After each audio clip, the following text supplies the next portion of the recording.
woven with gold designs. Sometimes they would say things with an Arabic inscription on it, which says, "There is no God but God, Muhammad is his prophet," in Arabic.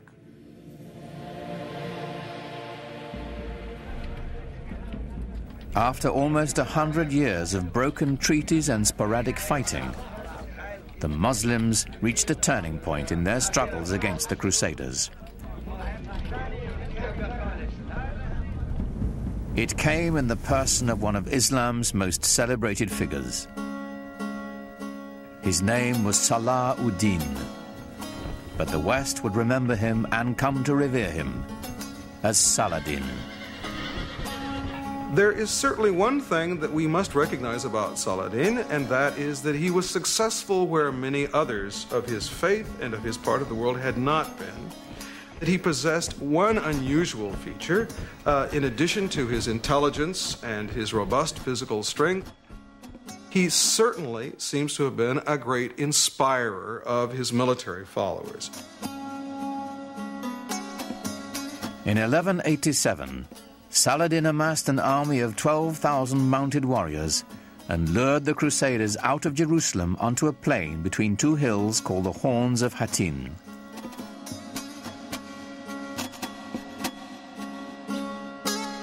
On the evening of July 3rd, after a long march, the Crusaders camped on a barren hillside. There was nothing but a waterless terrain.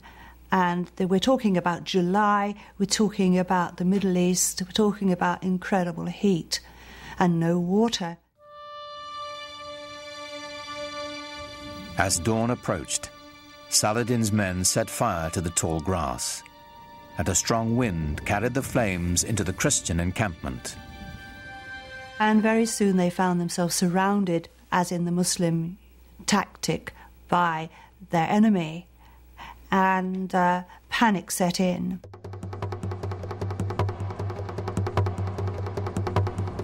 The flames bore down on them, and the heat became intense, Saladin's secretary wrote.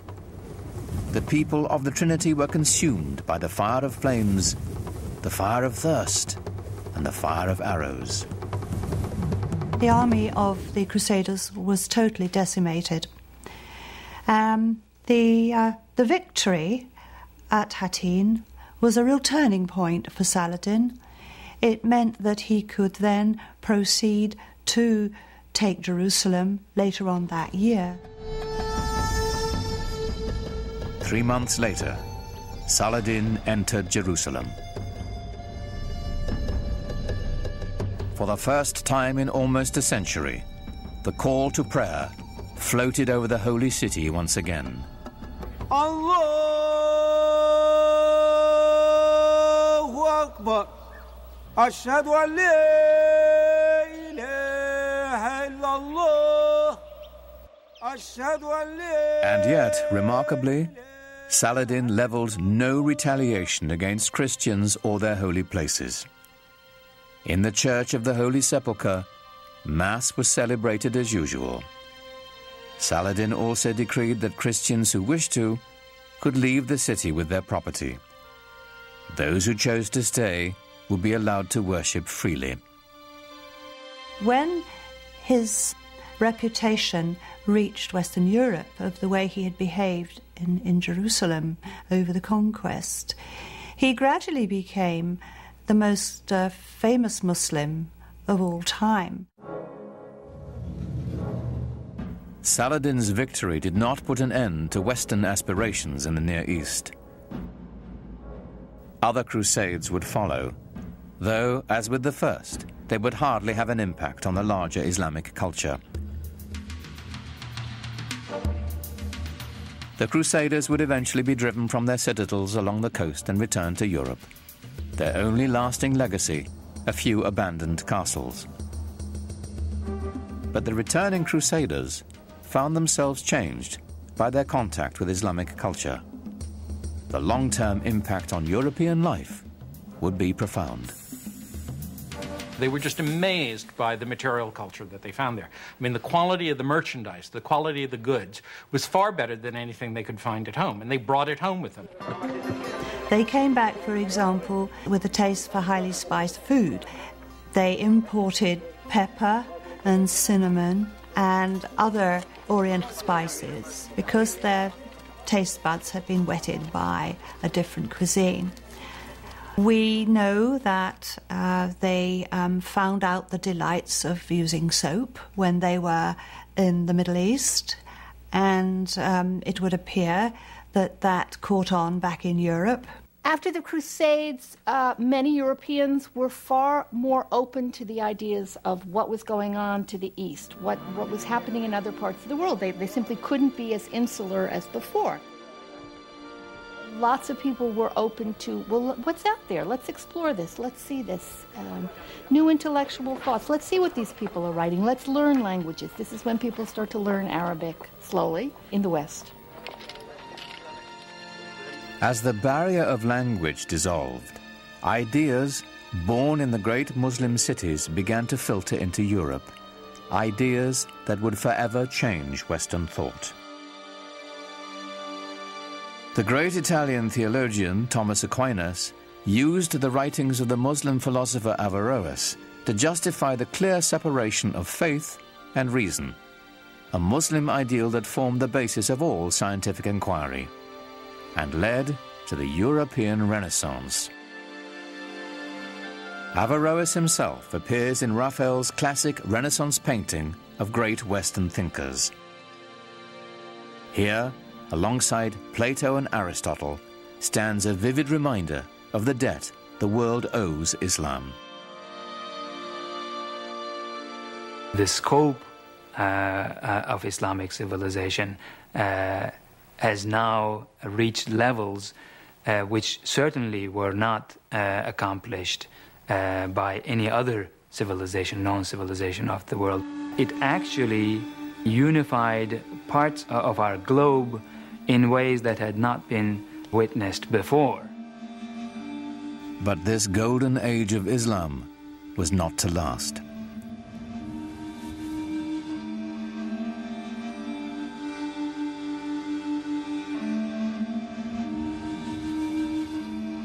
After shrugging off the Crusades and bringing the precious gift of knowledge to Europe, the great cities of the Islamic Empire would be brought to ruin by a force more terrible than anything the Europeans could muster. Their libraries destroyed, the wealth plundered, the empty cities stood mute in the aftermath of a devastation that descended upon them not from the west, but from the east. It's known as the Mongol catastrophe.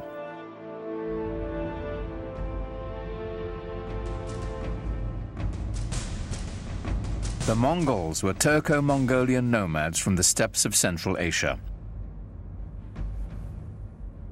In the 13th century, they rampaged across much of Eurasia between the Ukraine and China. It wasn't long before they entered Islamic Persia.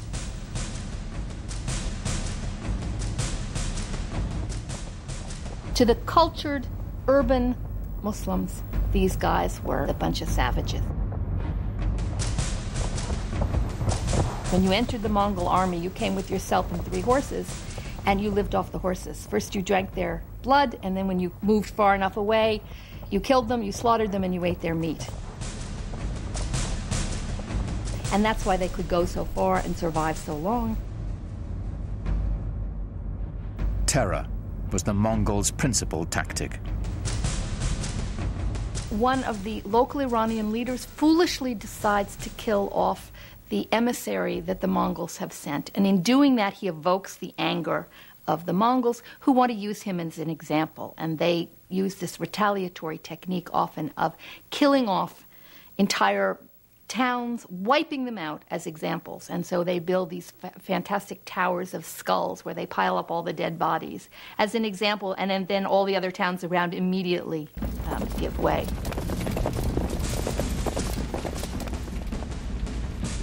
City after city fell before them. It was only a matter of time before they reached the center of Islamic power.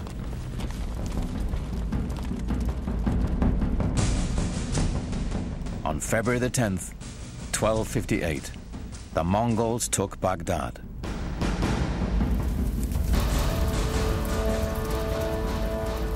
According to the Arab chroniclers, the Mongols put Baghdad to the torch and killed 10,000 inhabitants. Mosques and libraries, the collected knowledge of centuries, were all set ablaze.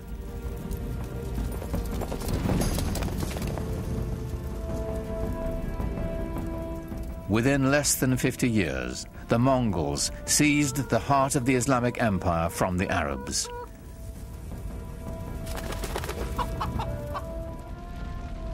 Islamic civilization seemed poised for destruction, lost to posterity.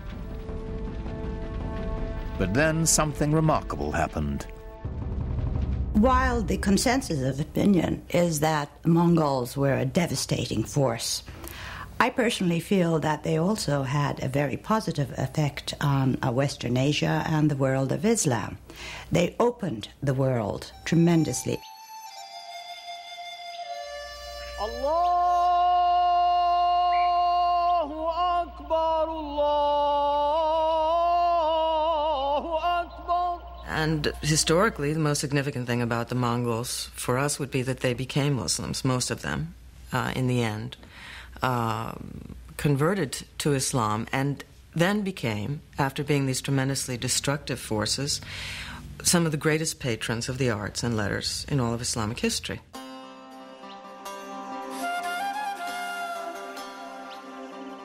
The conversion and its lasting effect was extraordinary.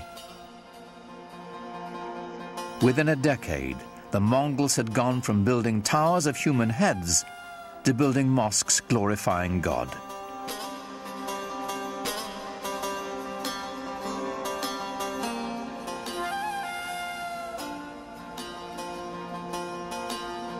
It is not surprising to me that the land conquered the conquerors. The Mongols themselves became Muslims or Islamic leaders par excellence. The Mongols transformed Islam. Now Islamic power could be held by anyone, not just the Arabs who had created it. The Mongols threw open the door for the great gunpowder empire to follow.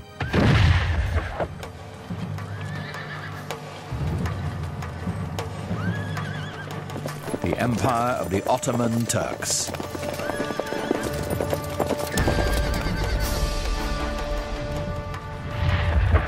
Islam was now set on a new course of expansion to both the East and the West, marching to the beat of Turkish drums.